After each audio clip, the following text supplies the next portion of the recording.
Same mutual fund, same market, same risk. అయితే returns ఎందుకు వేరేలా వస్తాయి?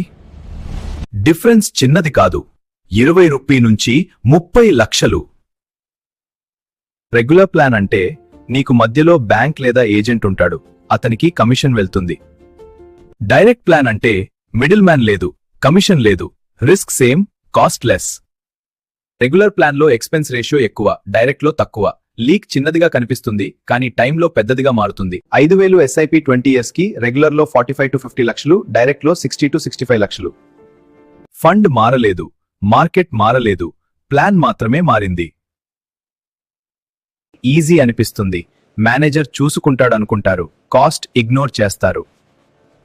యాప్స్ వాడలేని వాళ్లకి హ్యాండ్ హోల్డింగ్ అవసరమైతే రెగ్యులర్ ఓకే, కానీ కాస్ట్ తెలుసుకుని బేసిక్ యాప్ యూజ్ వచ్చి లాంగ్ టర్మ్ ఇన్వెస్ట్ చేయాలంటే direct plan better.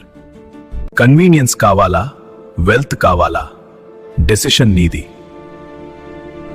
Same fund, different returns, reason cost. Next వీడియోలో డైరెక్ట్ ప్లాన్ ఎలా స్టార్ట్ చేయాలో స్టెప్ బై స్టెప్ చూపిస్తా. ఈ వీడియో చూసాక కొంతమంది అన్కంఫర్టబుల్ అవుతారు, అది మంచిదే. కంఫర్ట్ కాదు, క్లారిటీ కావాలి. డీమ్యాట్ అకౌంట్ ఓపెన్ చేయడానికి ఈ క్యూఆర్ కోడ్ను స్కాన్ చేయండి.